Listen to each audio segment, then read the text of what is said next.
Yes. The question is, Rev, and here's a question I think fundamentally we have to ask, is why? Why is he defending him?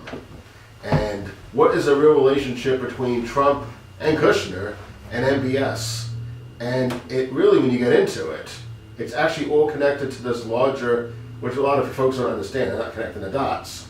It's a larger Russia investigation, because during the election, in August 3rd, 2016, as it turns out, they actually met with MBS in a major meeting.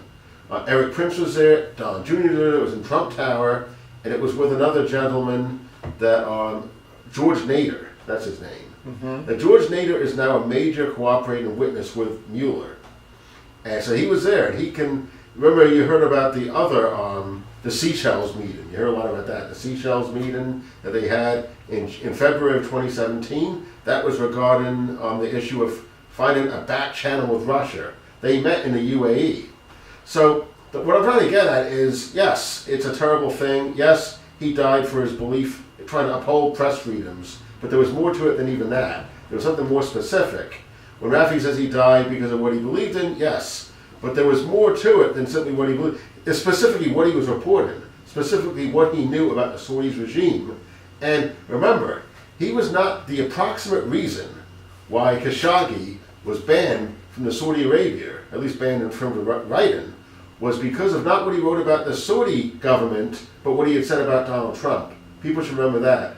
So when people think that Donald Trump, wonder why he doesn't want to punish this guy, you ask yourself, he's not a fan of the media, he's not a fan of the Washington Post, he's certainly not a fan of journalists who criticize him. This guy was all three. But I think you got to look into the deeper relationship between this Saudi regime, the Trump regime, Russia, the Russia House, Trump, and Kushner, and you have to look at these relationships, and you have to look at the larger, like I said, the larger Mueller probe, because a lot of this stuff is, I'm not dealing, I deal in facts. This is not conspiracy theories. You can, I've written about this. I have a book coming out. You can look at the articles in the Washington Post, the New York Times, that will give you the facts, the fact pattern behind what I'm asserting here. And it's just a simple fact that there's a lot more to it in terms of election collusion. One thing that folks don't realize yet is that Russia wasn't the only country that offered election interference to the Trump campaign. The Saudis did too. And that's what you got to start from as far as this goes. Now, how do we get at the facts of this? Well, the Republicans, they're criticizing Trump right now. They're criticizing Khashoggi more. But is it going to go beyond, is it for once going to go beyond mere talk to actual action? Fine, you're not happy with what happened. What are you going to do about it? Because you guys, as the leaders of Congress, your party dominates Congress right now, you're the only one that can actually have an investigation into this. So are you going to do that? Now, the history tells us no. And notice what Trump said. He said that this guy, MBS, the Saudi prince, he's being mistreated like Kavanaugh was. Does that tell you everything? Right. So that tells you, once again, that whatever he says, he's basically trying to protect this guy. He's going to do what he did with Kavanaugh, a fake investigation, and hopefully sweep it under the rug. So our only hope is that we, like Rafeeq was saying, we got to vote on November 6th. We got to vote for a Democratic Congress, an accountability Congress. We need real hearings, and when we do these hearings, we're going to start to get the truth of what happened with Khashoggi and the larger relationships between Trump and Kushner and this regime, and particularly the prince, MBS. And I think then the truth will start to come out. But right now, all we're getting is smoke. Believe me, Trump wants to go through the motions, he wants them to come up with, he told you this, remember he said this. We just want a story that makes sense. He's actually working with him on the story. He actually was the one that said, you know what, you ought to go with rogue agents. You ought to suggest that this was a work of rogue agents. That tells you all you need to know. That the Trump White House, or Russia House, as the case may be, is basically colluding with the Saudi government. And the truth of this will only come out after a full investigation, which will not happen until we get a Democratic Congress, an accountability Congress, to make America legitimate again. We were talking about Khashoggi being killed in Saudi Arabia. Sure. We feel like that there was some stuff that's not being investigated properly and looked like a cover-up. Wasn't he killed in Turkey? Yeah, Istanbul, yes. Turkey consulate. Yes, consulate, yes. Consulate. Yeah, Actually, the Saudi consulate in Turkey, right? Yeah. correct. Yes. So we have, introduce yourself to the show. I'm Larry Sharpe, guys. How are you? Good to see you all. I'm running for governor of New York. So you can vote for me if you want. I'm a Libertarian ticket, November 6th. And you know Chris Madden. Chris Madden. Yes, I do. Absolutely, I do know Chris Madden. Wow, yes. Haven't seen him in a while. Yes. Yes, absolutely. So tell us about your campaign. I know you're running against I'm running against the establishment. That's what I'm running against. I'm running against two people who, look, if you like what New York State has become, if you like the idea that over 100,000 of us leave every single year, if you like the idea that every single year someone else corrupt is being arrested and indicted and put in jail, if you're happy with that, then you're good. Vote for either Democrat or Republican and you'll get the same thing. The past 16 years in every statewide election, whether it's governor, lieutenant governor, AG, controller, Democrats come in first, Republicans come in second, no change. Nothing changes. But if you want actual change, you got to vote for change. And I'm a libertarian change. I'm the guy who says you should be as conservative or as liberal as you want to be. Just don't force yourself on others. I'm someone who says I want people to have their rights, all of their rights, all the time. I'm someone who says it's about letting counties be counties and regions be regions, and one city should be running the entire state. I'm about transparency and accountability, and not about just putting people in jail. So we have Governor Cuomo. He's been there for 8 years. Yep. There's some things that you don't like about his policy there? Oh yeah, look, if the Democrats have been running this state for 8 years. Sure. If they were going to fix it, they would have fixed it. Republicans have been watching it for 8 years. If they were going to have a plan, they probably should have had one. And they don't have one or a movement. What I'm trying to say here is, if you're looking at what Cuomo's doing now, it's all about crony capitalism. It's all about his buddies in power. That's what's happening now, right?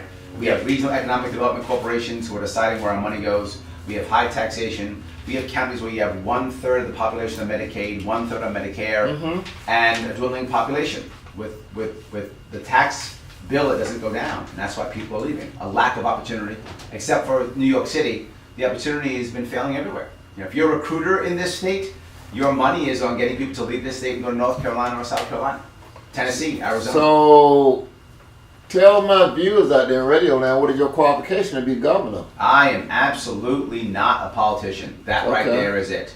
If right now, the two people who are running right now, they are the ones who are literally career politicians since they were 18 years old. I'm a business guy. I look at this state in a whole different way.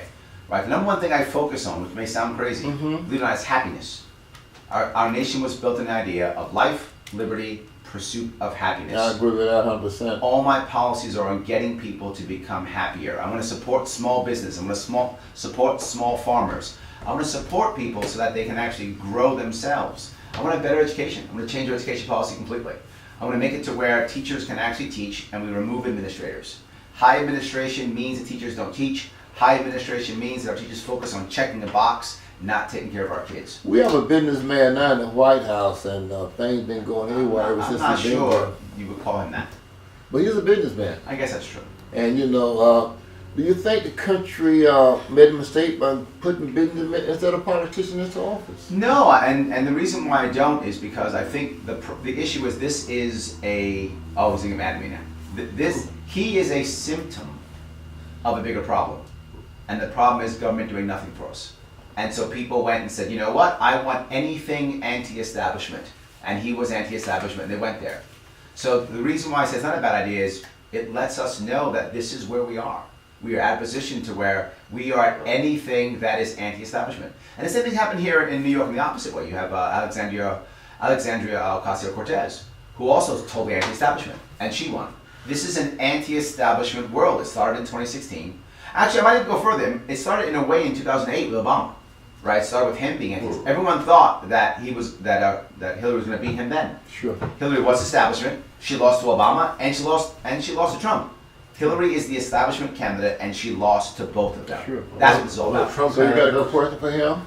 Well, we actually had a libertarian gentleman here a couple of weeks ago, Sure. right? And well, you know, I mean, as far as the libertarians go, I'm a Democrat. Okay. And it seems to me that the libertarians say some things I like on social issues.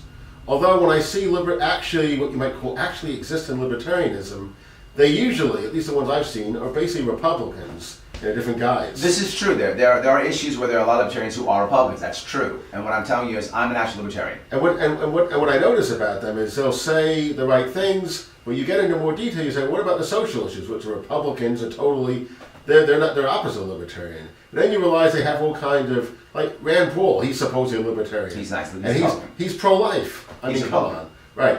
And they don't really take the issue about decriminalization, drug legalization, to take any of these things. They don't really care about the prison pipeline. Yep. So you're telling, on the one hand, you're saying you do those things because. Let me tell you, I'm happy to tell you that. Two things. Let me talk about both hemp and cannabis, and then talk about criminal justice reform. Okay. I'm happy to talk about both. Hemp and cannabis. Hemp and cannabis should be regulated like onions, with one exception. You should be 18 years old to purchase it. Why do I say that? I want hemp and cannabis to be available for farmers. Right. Small farmers in New York State who are being crushed should be able to use hemp and or cannabis products if they want to. If we tax it and regulate it heavily, here's what will happen.